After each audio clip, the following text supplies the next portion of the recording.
आदाब, नमस्कार। वसीम अख्तर और आप देख रहे हैं द लीडर हिंदी। यूपी की जिला बरेली में एक तो ताजुश्शरिया के उर्स का बड़ा आयोजन, दूसरे डिप्टी सीएम केशव प्रसाद मौर्य का आगमन। शहर में एयरपोर्ट से लेकर मथुरापुर तक बेहद कड़े सुरक्षा बंदोबस्त रखे गए। डिप्टी सीएम का काफिला एयरपोर्ट से इन्वर्टिस यूनिवर्सिटी और फिर सर्किट हाउस से कलेक्ट्रेट तक ले जाने के लिए भारी फोर्स तैनात किया गया था।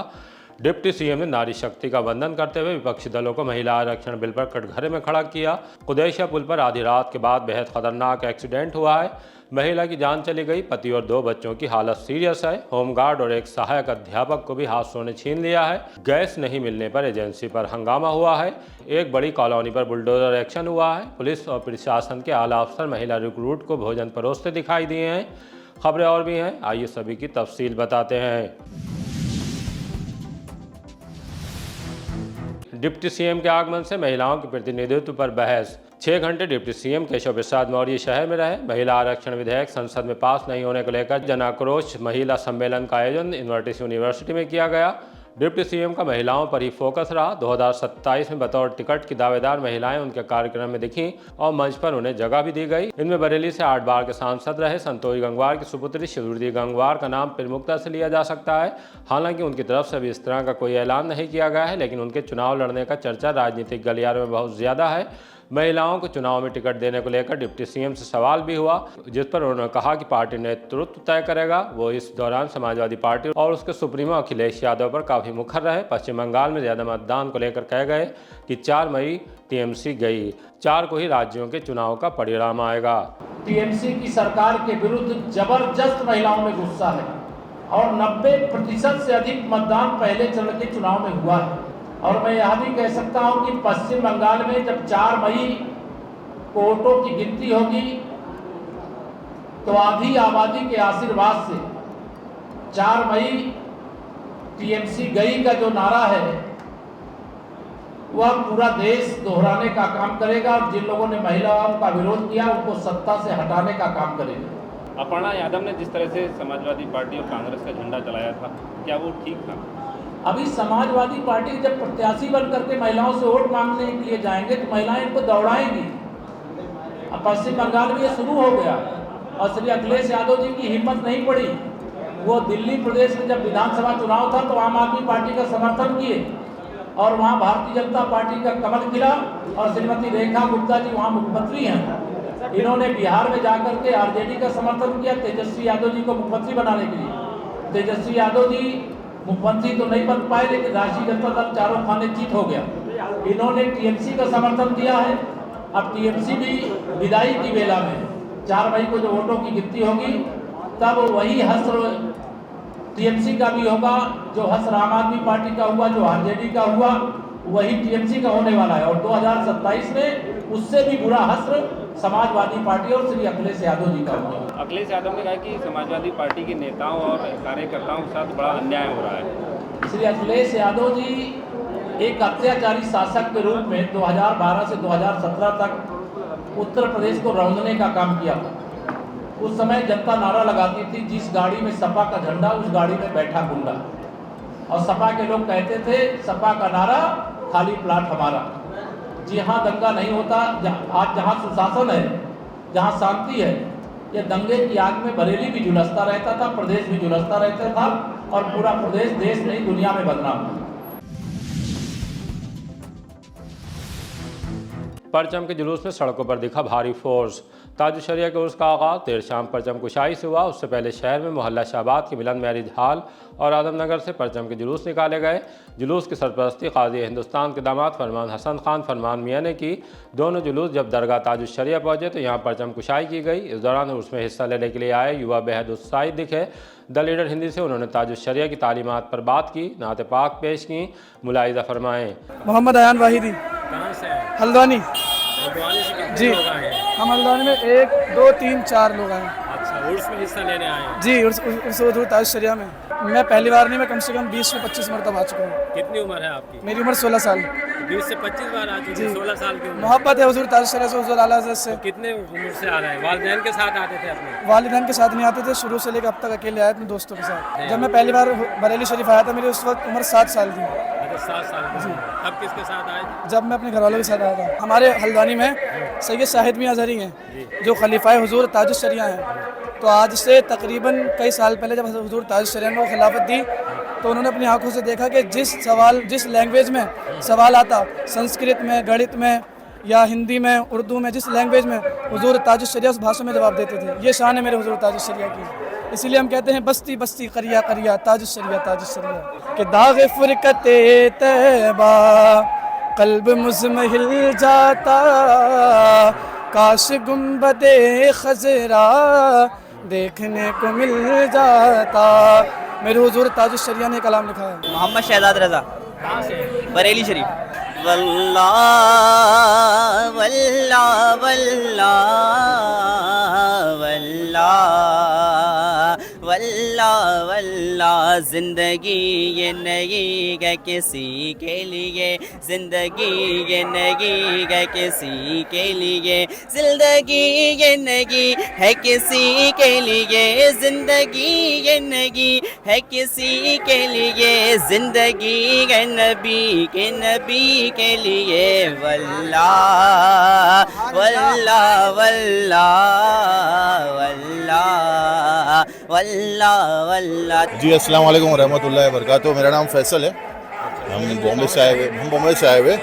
हमारा ससुराल जो है रामपुर में, माशाल्लाह बुला हुआ है। सरकार ने करम फरमाया। हमारे पीर मुर्शिद है हुजूर ताजुश शरिया। मुझे याद आता है 14 साल पहले मैंने इनके हाथ में हाथ बैठ दे के माशाल्लाह इनसे मैं बैठ हुआ था इनके खानका में, अल्हम्दुलिल्लाह। वो दिन आज भी याद आता। जी बिल्कुल, होली का दिन था। वाइट बुलेरो लेके चले थे, पूरी लाल हो गई थी माशाल्लाह। तो उनके दस्ते पाक में मुबारक में मैंने हाथ में हाथ डाल के बैठ हुए थे, अल्हम्दुलिल्लाह। करम है, आज बुला लिया उनका, वो भी करम है। होली पे ही क्यों आए क्या? या होली माशाल्लाह यहाँ देखिए, अब तो कौमी एकता एक नंबर है यहाँ पे ऐसे कोई अचानक आना हुआ था या? नहीं, मैं बता रहा हूँ, मेरा रामपुर में ससुराल है, तो मैं 4-5 साल में बीवी खींच के लेके आ जाती है मुझे। हमारे साले साहब है, रामपुर के निवासी है ये, और बॉम्बे से हमारे और लोग भी आए, मेहमान आए हुए माशाल्लाह। कुदैशिया पुल पर बस और स्विफ्ट कार में टक्कर। थाना प्रेम नगर के इलाके कुदैशिया फाटक पर आधी रात के बाद खतरनाक एक्सीडेंट हुआ है। रोडवेज बस ने स्विफ्ट कार में टक्कर मार दी, जिससे भोजीपुरा की भुड़ा की रहने वाली राजबाला 45 साल की मौके पर ही मौत हो गई। उनके पति राम बहादुर और 2 बच्चे शुभ रेणु गंभीर रूप से घायल हो गए। उनका अस्पताल में इलाज चल रहा है। वो बदायूं में एक शादी समारोह अटेंड करने के बाद वापस घर लौट रहे थे। पुलिस ने बस को कब्जे में ले लिया है, जबकि चालक फरार है। उधर देवरानिया थाने के गांव वसुधरन जागीर में ईंट भट्टे के पास किसी तेज रफ्तार वाहन की टक्कर मार देने से होमगार्ड रोशनलाल 45 साल गंभीर रूप से घायल हो गए। उन्हें इलाज के लिए अस्पताल लाया गया, जहां डॉक्टरों ने उन्हें मृत घोषित कर दिया। वो गल्ला मंडी पर ड्यूटी के लिए जा रहे थे। विकास पटेल, ये मेरे ससुर जी हैं और इनका जो है ये ड्यूटी आ रहे थे, गल्ला मंडी में इनकी ड्यूटी लगी। ये होमगार्ड के पद पे हैं और किसी अज्ञात वाहन ने वो टक्कर मार दी, तभी इनकी जो है डेथ हो गई। कहाँ की घटना है? ये बसदुरन डाल से पहले भट्टा पड़ता है, उसके समथिंग की बात है। नौकरी करने कहाँ आ रहे थे? नौकरी करने आया था गल्ला मंडी में। ये नहीं पता लग पाया कि वहाँ से टक्कर लगी? नहीं, अभी ये कंफर्म नहीं हुआ है। कब की घटना है? ये शाम करीब 8 बजे के समथिंग। मौके भी डेथ हो गई थी इलाज के दौरान? नहीं, मौके पे ही मौत हो गई शायद, जब यहाँ लेके आए तो डेथ बताया था। तीसरे हादसे में कोतवाली में बिहारीपुर के रहने वाले सहायक अध्यापक दुर्गेश कुमार की मौत हुई है, तब जबकि वो अभयपुर के प्राथमिक विद्यालय से वापस घर लौट रहे थे। दिल्ली लखनऊ हाईवे पर उनकी बाइक में किसी भारी वाहन ने टक्कर मार दी। गौरव, ये स्कूल से पढ़ा के आ रहे थे, टीचर थे अभयपुर में प्राइमरी। उसके बाद ये आ रहे थे हाईवे पे, कहते हैं जो फ्लाईओवर बनना है वहाँ पर अज्ञात वाहन ने इनके टक्कर मार दी। हेलमेट लगा हुआ था, तो उसके बाद भी उनके ऊपर ट्रक का पहिया गुजार दिया। सरकारी टीचर थे? हाँ, सरकारी टीचर। करवाने वाले वाहन अज्ञात, अभी तो पुलिस वालों से बात हुई, अज्ञात वाहन दिखाया। गैस से भड़की आग में तीसरे किशोर की मौत। नवाबगंज थाने के बरखत मार्ग पर गैस रिसाव के बीच खाना बनाने के दौरान आग लगने पर झुलसे तीसरे किशोर की भी मौत हो गई। इसका नाम साहिल रजा 15 साल था। उससे पहले अर्शिल और अजीत दम तोड़ चुके हैं। फरमान और वर्कशॉप के मालिक महावीर का इलाज चल रहा है। दोनों की हालत नाजुक बनी हुई है। इस संबंध में अजीत के पिता देवेंद्र ने बेटे की मौत पर वर्कशॉप मालिक के खिलाफ कार्रवाई के लिए पुलिस को तहरीर भी दी है। आरोप लगाया है कि वर्कशॉप में रिफिलिंग का धंधा भी किया जा रहा था, उसी से ये दर्दनाक हादसा हुआ है। पेड़ पर किशोर की लाश, घर वाले बोले कत्ल। थाना भोजीपुरा के गौसगंज सराय में रहने वाले 16 साल के भूरा की जंगल में पेड़ पर लाश मिली है और भूसा बेचने का काम करता था। उसकी लाश को देखने के बाद भीड़ लग गई, परिजन भी पहुंच गए। पुलिस ने लाश को पोस्टमार्टम के लिए भेज दिया। घर वालों का कहना है कि भूरा को पुरानी रंजिश में कत्ल किया गया है। क्या नाम है आपका? मासूम अली। क्या घटना हुई थी भतीजे के साथ में? ये मेरे साथ में पेड़ पे लटका मिला था। मर्डर केस है। किसने मारा होगा उसे? किसी आरोपी नहीं मारा, कोई वैसे मारा। कोई पुरानी रंजिश वगैरह रही हो? रंजिश थी। किससे रंजिश थी? गांव में ही है, ऐसी हल्की मोटी। किस बात पर रंजिश चल रही थी? रंजिश तो मारपीट हुई थी। कब हुई थी? 4 महीने पहले लड़का मारा था, दूसरा बड़ा वाला। क्या नाम है जिसे मारा था? अहमद। क्या करता था ये मृतक जो है?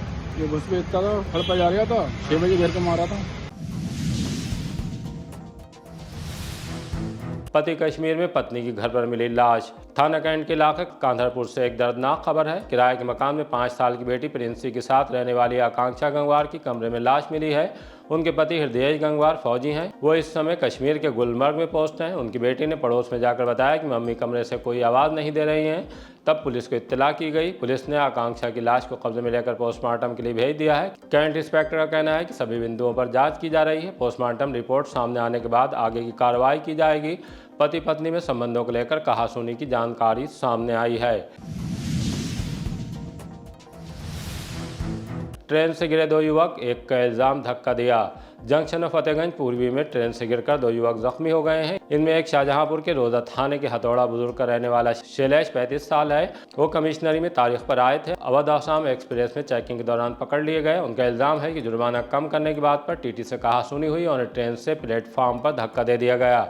वो घायल हो गए, पैर में फ्रैक्चर हुआ है। उनका जिला अस्पताल में इलाज चल रहा है। मुख्य वाणिज्य निरीक्षक सैयद इमरान अली का कहना है कि यात्री को धक्का नहीं दिया गया, वो खुद कूदा।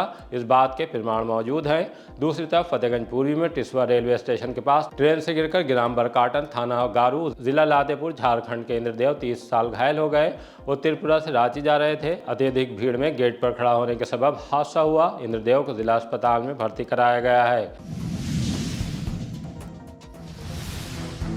बिथरी चैनपुर में बड़ी कॉलोनी पर बुलडोजर एक्शन। बीडीए की टीम ने बिथरी चैनपुर के ग्राम बिजपुरी में बुलडोजर ले जाकर करीब 4000 वर्ग मीटर में विकसित की जा रही कॉलोनी में तोड़फोड़ की है। बाउंड्री वाल को उखाड़ दिया गया, सड़क और नाली तोड़ दी गई। बीडीए के संयुक्त सचिव दीपक कुमार ने बताया कि कॉलोनाइजर पर यह कार्रवाई लेआउट पास कराए बगैर निर्माण कराने पर की गई है। अगर आगे भी कहीं इस तरह की शिकायत सामने आती है तो वहां भी एक्शन होगा। पब्लिक का आह्वान किया है कि ऐसी नियम विरुद्ध कॉलोनियों में प्लॉट या मकान नहीं लें। परचेज करने से पहले देख लें कि कॉलोनी का नक्शा पास कराया गया है या नहीं, वो अवैध तो नहीं है। बर्थडे पार्टी में गए युवक से कर दी मारपीट। थाना किला के लीची बाग में जश्न पहले शादी हाल में रात बहसबाजी को लेकर एक युवक के साथ घातक मारपीट की गई। मोहल्ला जखीरा में ऐवान मजहर के पास रहने वाले शादाब मियाँ का कहना है कि उनसे बर्थडे पार्टी में बरेली के बवाल को लेकर बहस करने से मना करने पर मुजम्मिल खान और उसके 2 साथियों ने सिर पर जानलेवा तरीके से वार किया। उसके बाद लात घूंसे बरसाए। पुलिस ने रिपोर्ट दर्ज करने के बाद मामले में पड़ताल शुरू कर दी है। गैस के लिए लंबी लाइन नहीं मिलने पर हंगामा। बहड़ी के गांव पचखेड़ा में गैस को लेकर एजेंसी के बाहर लंबी लाइन दिखाई दी। हंगामा होने लगा। लोगों का कहना था कि 2 दिन से गैस को लेकर परेशान हैं। भीषण गर्मी में लाइन लगाए हुए हैं, लेकिन फिर भी गैस नहीं मिल पा रही है। हंगामे के दौरान पुलिस भी पहुंच गई। आइए आपको दिखाते हैं कि पुलिस से वहां लाइन में लगे लोगों का क्या कहना था। ये देखो गैस एजेंसी है, सिलेंडरों की लाइन लगी हुई है वहाँ तक, देखो पीछे तक।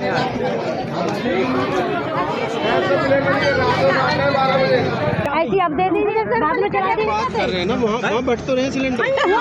सर वहाँ पे ये बोला था कि कल वालों को, कल जो नंबर लगा था वहाँ पे आप सुबह भी बोल के गए थे, जो कल का नंबर रह गया वहीं बट रहा है वहाँ पे। जी आप बोल के गए थे सुबह, नंबर नहीं मिले तो उधर भी वहाँ पे भी नहीं बट रहे हैं। बताओ जब गैस एजेंसी पे सर नहीं मिलेंगे तो बताओ कहाँ मिलेंगे फिर, बताओ सर। यहाँ पे लोग 2 बजे से, रात के 2 बजे से यहाँ पे भूखे प्यासे हैं। बताओ ये लोग, बताओ कहाँ जाएंगे फिर? ब्लैक में बेच रहे हैं सिलेंडर। ये लोग अगर ऐसे ब्लैक में बेचते रहेंगे तो आम जनता क्या करेगी फिर? सर अभी आप बोल रहे हैं 500 सिलेंडर है, तो बताओ बट क्यों नहीं रही है गैस, ये बताओ। बात तो सर सुबह से हो रही है, बताओ आप भी सुबह भी बोल के गए थे हाँ कल बटेगी, बताओ।